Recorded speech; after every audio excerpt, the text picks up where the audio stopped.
The Weeknd is the best artist of this decade. Yeah, I said it. No, no, no, no, it's not Drake. Come on, guys, it's not Drake. And I'll explain why. This guy's off his rocker.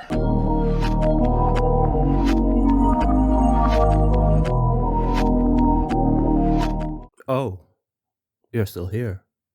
Drake is definitely the most popular artist of the decade, but that doesn't mean he's the best artist. Why? Well, let's be honest. Take away the streaming numbers and awards and just focus on his discography.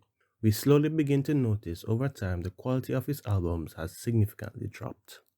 In 2011, Drake released Take Care, an amazing album where a lot of people believe it's his best album to date. And you know who assisted on this album? This guy. The tracks on Take Care speaks for itself, and on certain songs you can hear the Weeknd's influence. Songs like Shot for Me, Cruel Love, Cameras, Practice, and The Ride all have a writing credit from The Weeknd. Apart from helping Drake with his album, The Weeknd had a busy 2011. He released 3 mixtapes, House of Balloons, Thursday, and Echoes of Silence. Each mixtape contained 9 tracks, and the theme of these projects changed the landscape of R&B.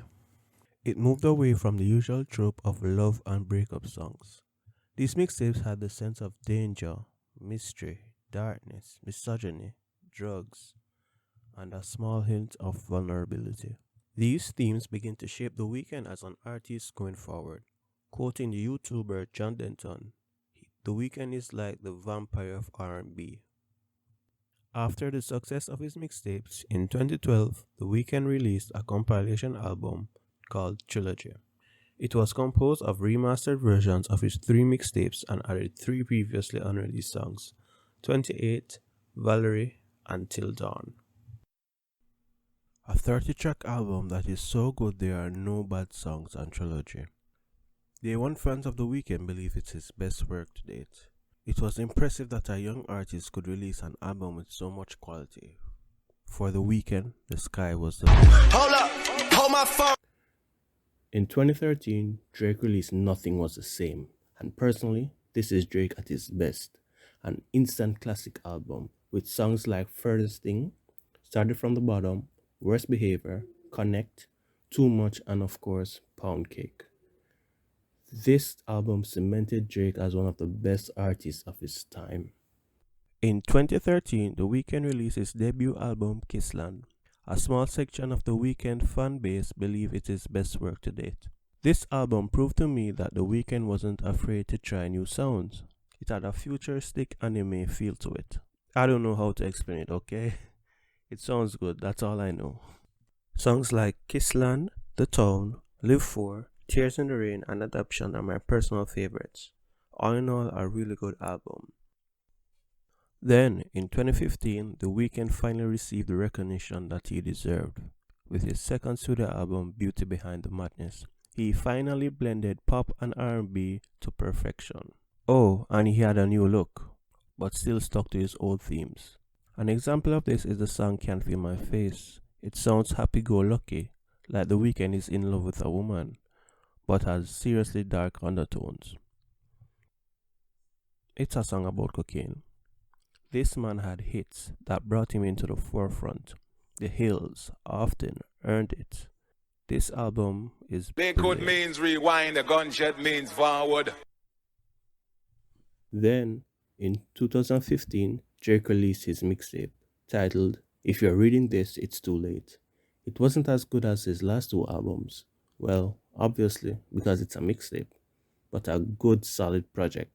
Songs like Six God, Know Yourself, and 6 p.m. in New York are personally my favorites. And you know what? I like Drake when he raps, because he's so damn good at it. Drake's next album came out in 2016 called Views.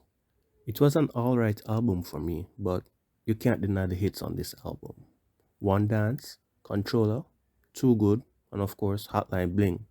People began complaining that Drake became a pop artist, but to his defense, he always toed the line between rap and singing in his previous albums, and he created some good music along the way. Starboy, uh, uh, uh, uh, uh, uh. I'm a motherfucking Starboy. Starboy. In 2016, The Weeknd followed up on his success with Beauty Behind the Madness by releasing Starboy, and he changed his appearance again, and also changing the sound of his album. Well, that will happen when you have Daft Punk produce your two leading singles. Starboy and Feel It Coming, a solid project, and you can't help realize that The Weeknd sounds a lot happier on this compared to his previous albums, maybe due to his success in the music industry and his personal life.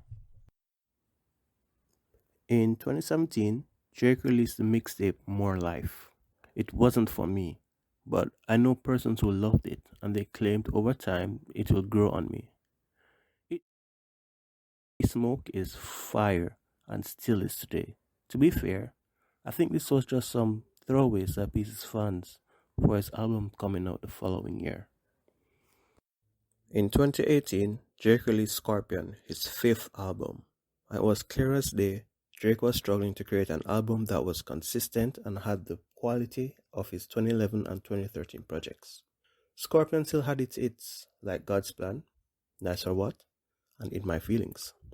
Drake was now flexing his brand, which became an entity for success. It didn't matter if the body of work was subpar, as long as it got a few hits, the fans would still enjoy it because it's Drake. Well, I guess the happiness ended because in 2018 The Weeknd released My Dear Melancholy. Remember when I said The Weeknd is the vampire of R&B? Just listen to this 6-track EP and you'll understand. Call Out My Name and Wasted Times are beautifully written and produced. All in all, a really good project. In 2020, something happened. The world was in lockdown, and The Weeknd released After Hours, an album that personally is his best work. He had a more pop-inspired sound with his usual dark themes. It's The Weeknd.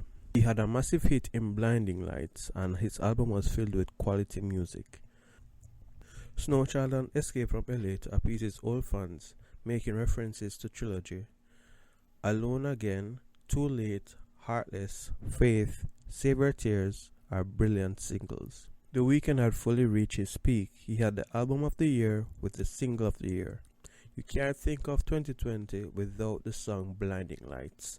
It became The Weeknd's Thriller, a fitting reference since The Weeknd was inspired by Michael Jackson. Then, in 2021, Drake released This Thing. Selby isn't his best work, but hey, the streaming numbers were good.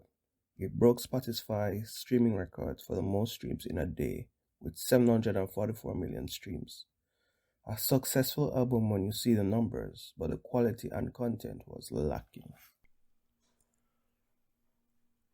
Let me make things clear. This isn't a hit piece against Drake. Far from it. You cannot deny what he has done. It is hard to stay consistent over 10 years. But when comparing the quality of projects between the two artists, it's clear the winner is The Weeknd.